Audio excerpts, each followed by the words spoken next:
Este podcast pertenece a la red Podcast SN.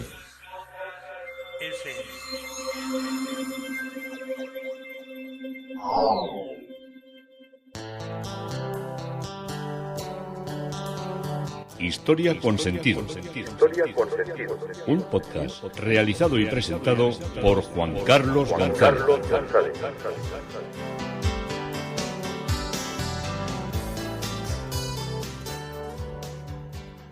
Un saludo a cuantas personas se acercan a través de las redes sociales, de Facebook, de Twitter, de mi página web Historia con Sentido. Yo soy Juan Carlos González y un día más encantado de acercaros una parte de la historia. Hoy el tema propuesto es el tañido de las campanas, porque vamos a estar visitando lo que es el campanario y las campanas, los extraños. La información que aporta una campana, porque una campana no solo aporta el sonido. Igual algunos puristas me dirás el ruido. No, para mí todas tienen un sonido y cuando oyes un juego de campanas bueno, estoy acordando ahora de la abadía de Westminster, por ejemplo, es increíble. Los de aquí son un poco, son bastante más mediocres porque el tipo de toque de campana y el tipo de mecanismo no es de balanceo, sino que es atar una cuerda. En algunos sitios sí que es de balanceo, que quiere decir que da la vuelta, que tiene un contrapeso y que está girando, pero no suele ser lo más normal, porque eso exige primero mucha fuerza para las varias personas que moverían ese mecanismo para lanzar al vuelo y al sonido a una gran campana, y lo más normal que hacían campanas muy grandes para que tuvieran un sonido que se oyera desde muy lejos en los pueblos y llegara a la población, al campo y a distintas dependencias que pudiera tener adyacentes el pueblo, pero no se preocupaban de que fueran excesivamente buenas las notas.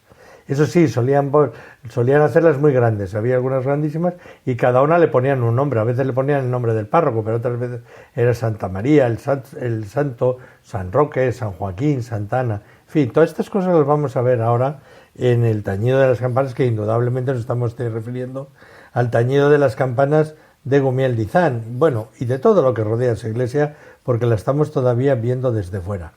Pero acompañándonos a toda esta aventura hemos empezado a hacer un recorrido con los submarinos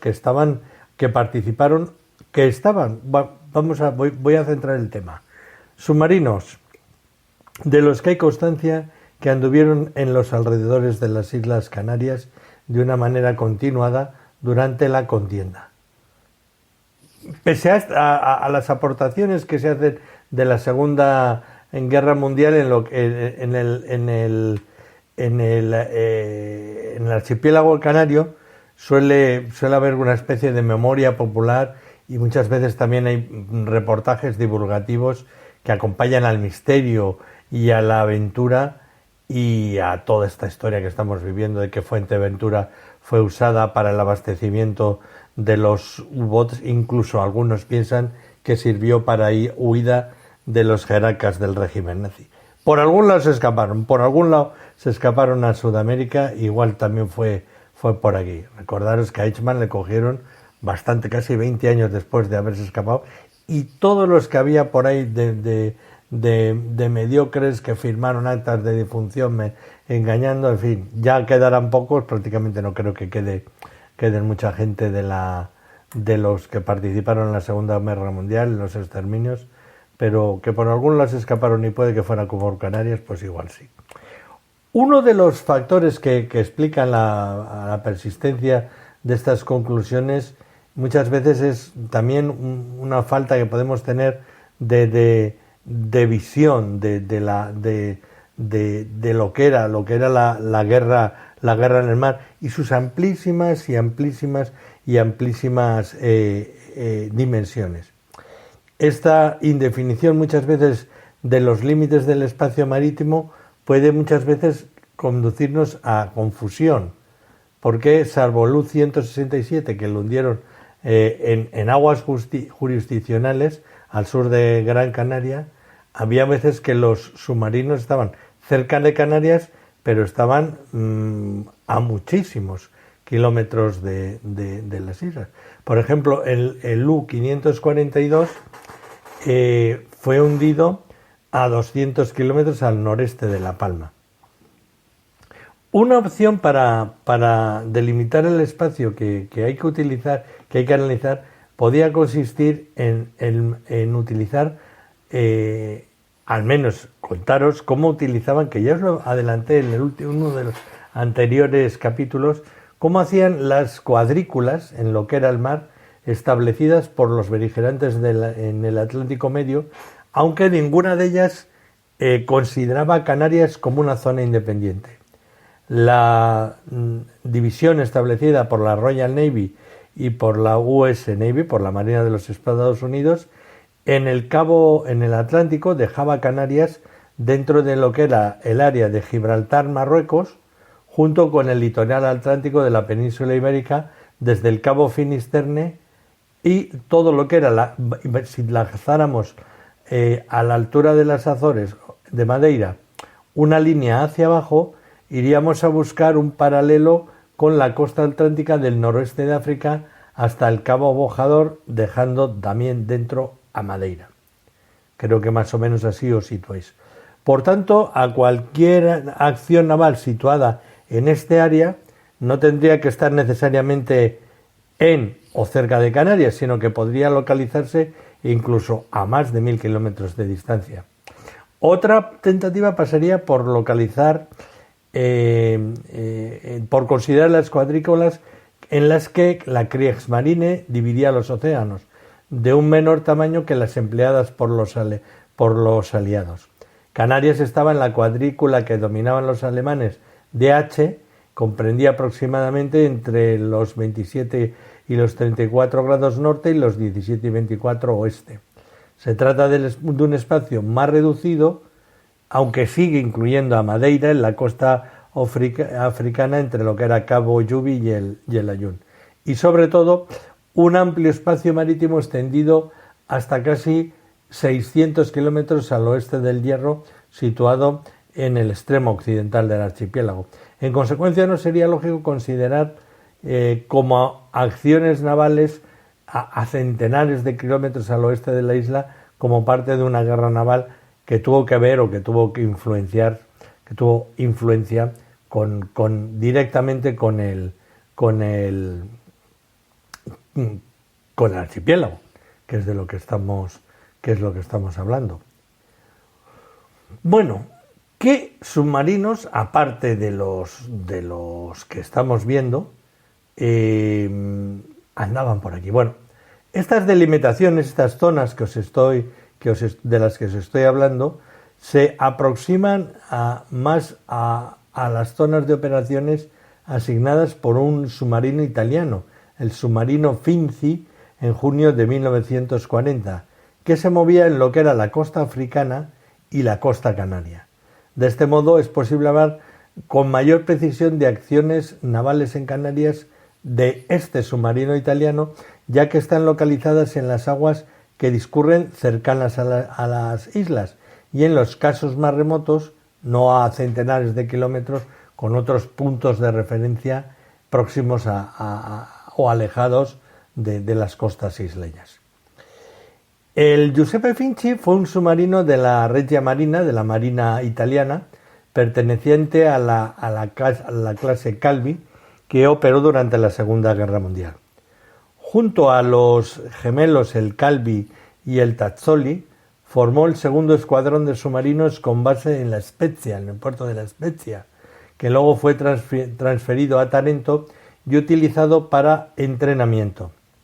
Participó clandestinamente en la Guerra Civil Española en una misión el 15 de agosto a 4 de septiembre de 1937 y el 20 de agosto lanzó 2 torpedos contra los destructores republicanos Churruca y La Zaga sin impactarlos, y luego sufrió 3 horas de caza antisubmarino que le causaron daños menores.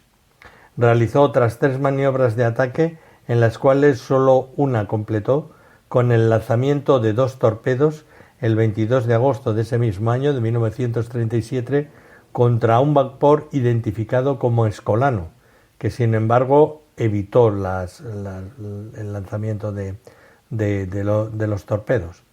En junio de 1939, cuando ya había acabado nuestra guerra, zarpó hacia el Ferrol para comprobar cuáles eran las condiciones del estrecho de Gibraltar. Y al estallar la Segunda Guerra Mundial fue uno de los primeros submarinos italianos enviado al Atlántico.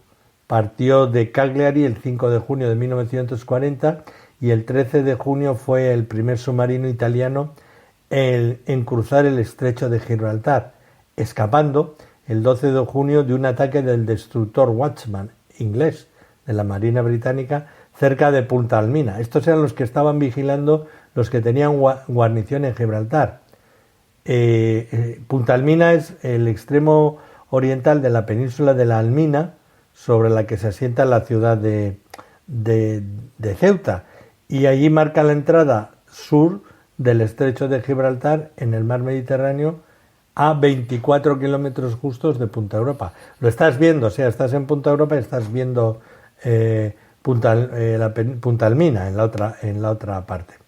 Estuvo acechando este submarino primero en las Islas Canarias y luego frente a Madeira sin obtener resultados.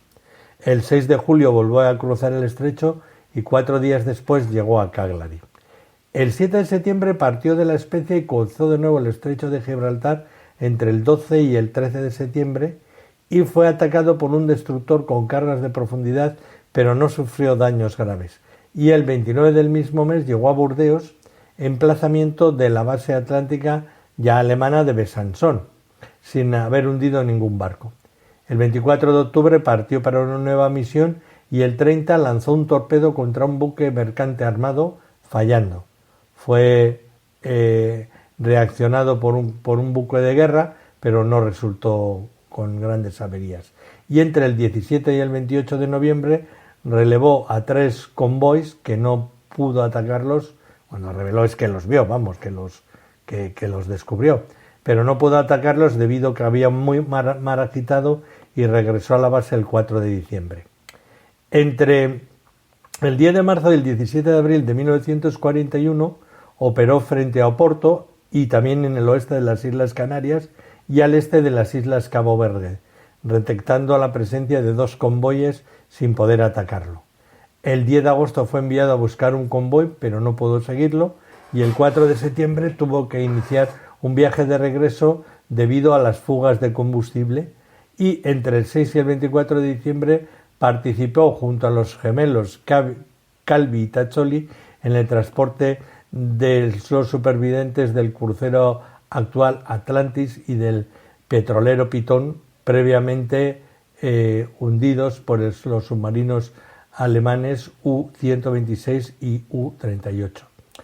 El 2 de febrero de 1942 partió al este de las Bahamas y del estrecho de Florida, sufrió varias averías en el motor y tuvo que desistir también de atacar a los barcos, y porque entonces les iban fallando los italianos, la tecnología no era su fuerte, y les iban fallando los periscopios, los timones, y el 6 de agosto el Finzi, de todas maneras, logró un primer éxito golpeando y hundiendo al petrolero británico Melpomene, que con 4 torpedos y la noche siguiente chocó, lo había dejado muy dañado, volvieron a lanzarle 3 torpedos y también esos días bombardeó al vapor Snake, pero tuvo que abandonar debido a la llegada de un avión y el barco se hundió de todos modos debido a los graves daños sufridos. Luego fue enviado al encuentro del submarino Francesco Morosini, que el 13 de marzo se abasteció con 21 toneladas de gasoil, hundiendo mientras tanto al buque pequeñito motor Charles Racinet, con el lanzamiento de 6 torpedos. Luego emprendió su ruta de regreso, llegando a su base el 31 de marzo. Durante un periodo trabajó que va de abril y mayo, estuvo emboscado por la zona de Cuba, Santo Domingo, Jamaica, Pedro Bank, y luego andaba yendo y viniendo para hacer muchas veces pues abastecimiento de otros buques en la mitad del Atlántico, acercándose a las costas italianas, saliendo y entrando. El buque sigue ya teniendo sus trabajos en el Atlántico, pero ya es un buque que se ha quedado anticuado, y al final, cuando Italia se va rindiendo, pasa a lo que son los arsenales que en la costa atlántica tenían los nazis, donde estaban los Subú, y allí lo acaban teniendo. Fue puesto ya en desuso en 1944, y ese mismo año fue minado y fue volado porque ya no servía como buque. Aquí nos ha traído la presencia de un barco italiano que estaba en Canarias y que estaba luchando juntamente con lo que era el Eje, con los alemanes.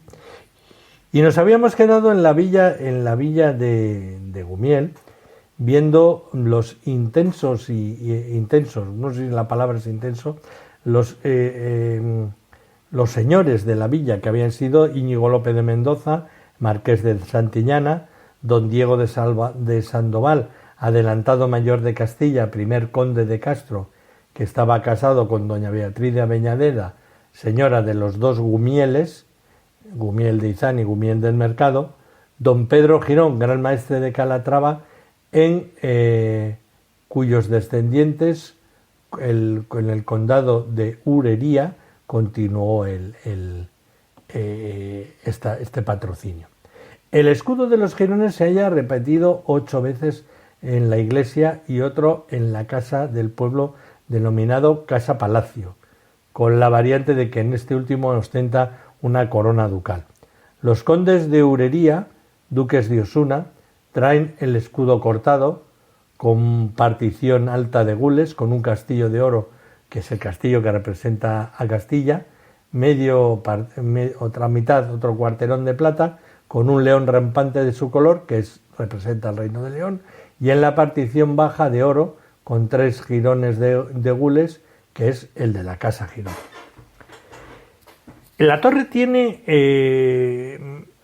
8 pináculos o chapiteles, combinados con dibujos geométricos de tracería gótica, y en el centro despuntaba, hasta el año 1978, un baldaquino templete de madera chapeada de latón con dos esquilones, que eran el esquilones son campanas, campanas pero pequeñas, el esquilón del reloj y el otro el esquilón de la Virgen del Río.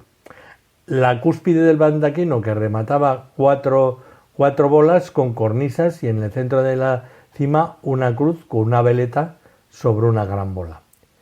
En otro tiempo todos los pináculos los remataban cruces, y antes de la reparación de 1978 existían en 4 de ellos.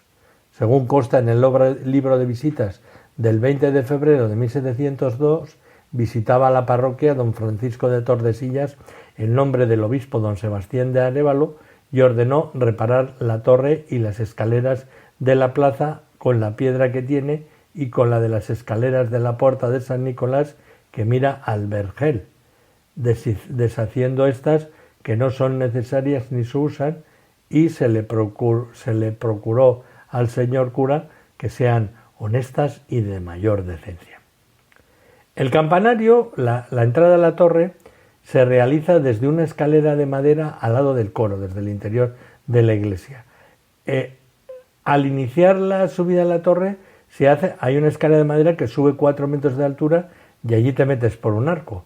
Y luego la escalera de caracol es un precioso ejemplar del arte gótico, realizada de tal manera que tiene un agujero central por el cual se podían pasar una cuerda para tocar las campanas.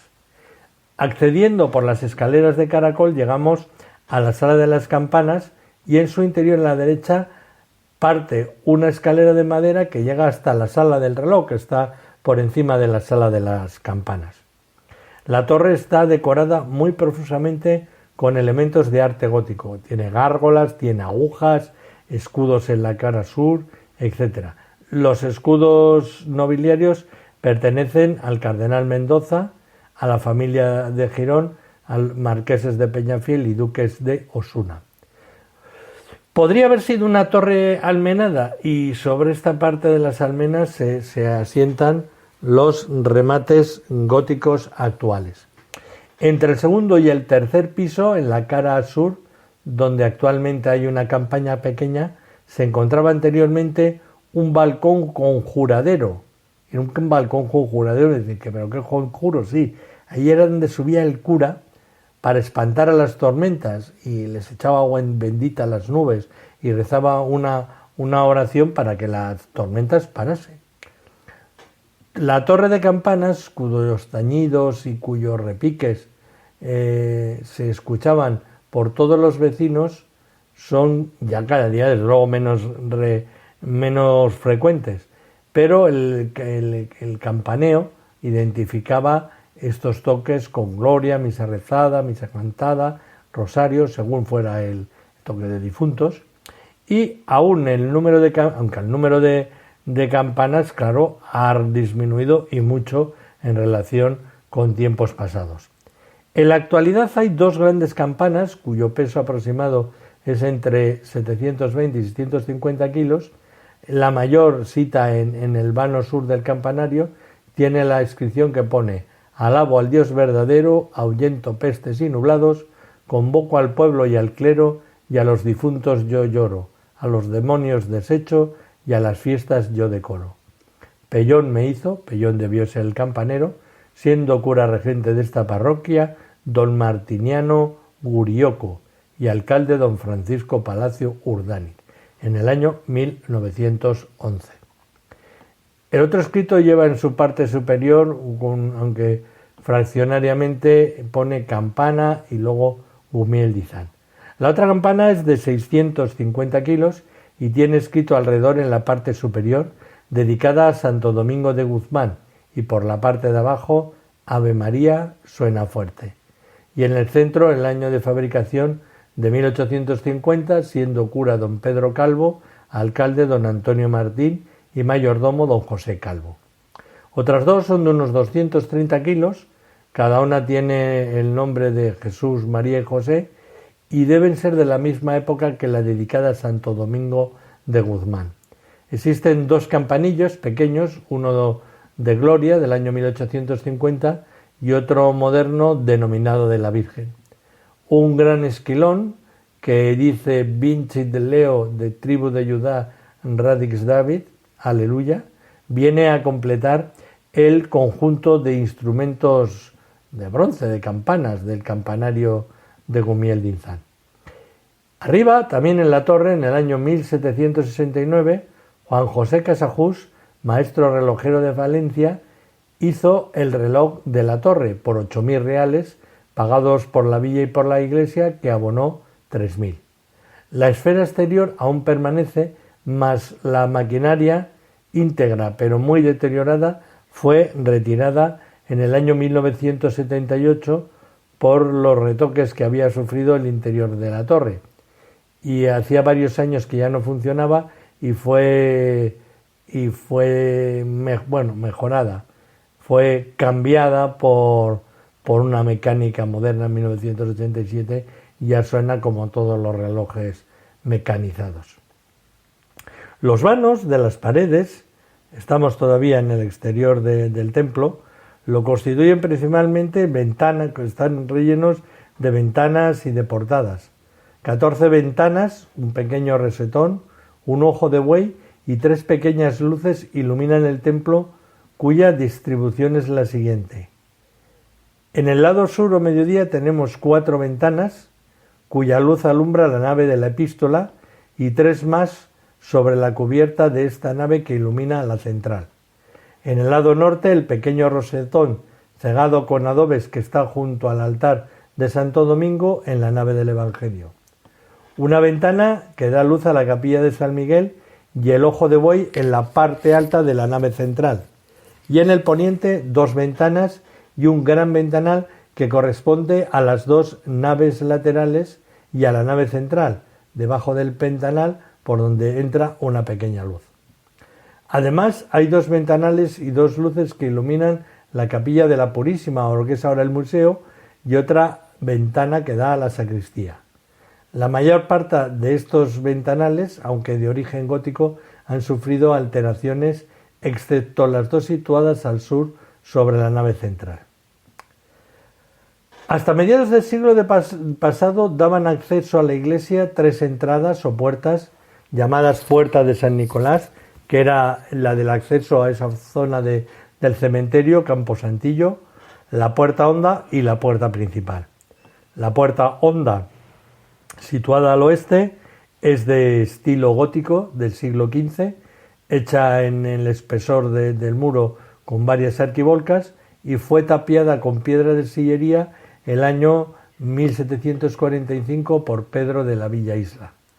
La Puerta de San Nicolás o Puerta de San Nicolásillo, situada en el norte, es probablemente del siglo XIII y es quizá por donde comenzó la iglesia. Juntamente con el rosetón son los restos más antiguos. Tiene la misma estructura que la anterior, pero está muy maltratada. Su puerta es vastísima, como de una fortaleza, y tiene una doble puerta en el interior, y raras son las ocasiones en las que se abría al público, excepto en la Semana Santa, en el tradicional reparto de los panecillos de la Cofradía de la Veracruz. La puerta principal o de la Asunción de la Virgen es la única que se conserva como entrada para el público y forma parte de la fachada principal. Es una gran puerta de 3 metros de ancho por 5 de alto, de madera de pino y de roble, decorada con clavos de bronce y de doble hoja con puertas pequeñas, y mandó construirla el obispo Fray Sebastián de Arévalo y Torres en el año 1687, conforme a la traza de las puertas de la Catedral de Burgo de Osma. Ya veis que por el influjo de los obispos y de los canónigos y de los deanes de Burgo de Osma, mucha cosa se hacía a imitación de. Burgo de Osma no está ahora en la provincia de Soria, no está relativamente muy lejos. Su coste fue de 1.430 reales, más el importe de los clavos, que son muy bellos, traídos de Valladolid. Un tal Julián y sus hermanos fueron quienes la hicieron en el año 1689. Situados en el centro de la plaza de la villa, donde da el flanco sur de la parroquia de Gumiel, podemos contemplar con detenimiento la suntuosa y grandiosa fachada.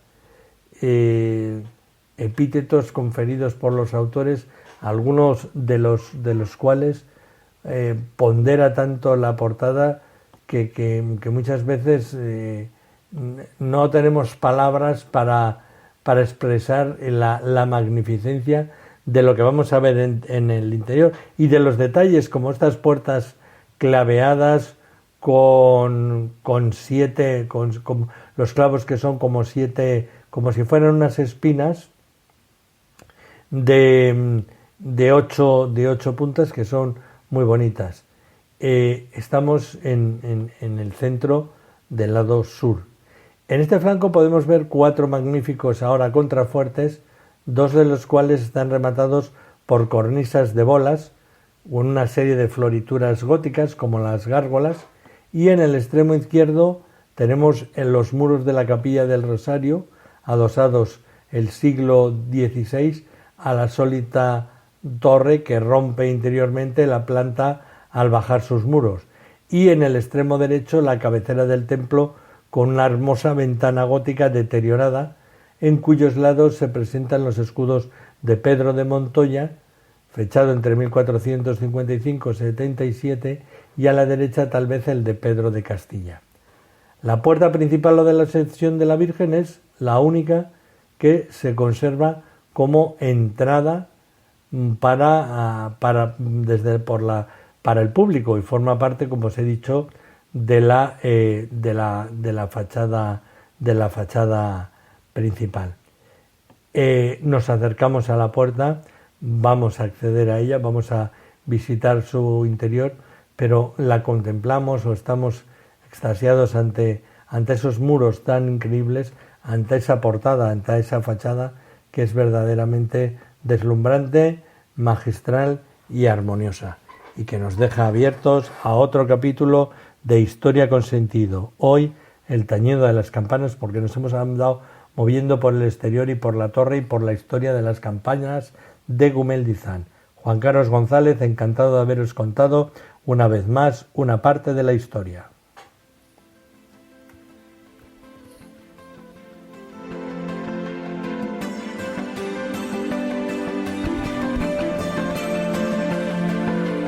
Hasta aquí un episodio más de Historia con Sentido. El podcast que te habla de historias de la historia, sucesos, eventos, como si el ayer fuera hoy. Síguenos a través de iTunes, Spreaker o iVoox. Contacta con nosotros por correo electrónico escribiendo a podcast@historiaconsentido.com. Nuestra web www.historiaconsentido.com. Y en Twitter nos encontrarás como @historiasentido. Este podcast pertenece a la red Podcast SM.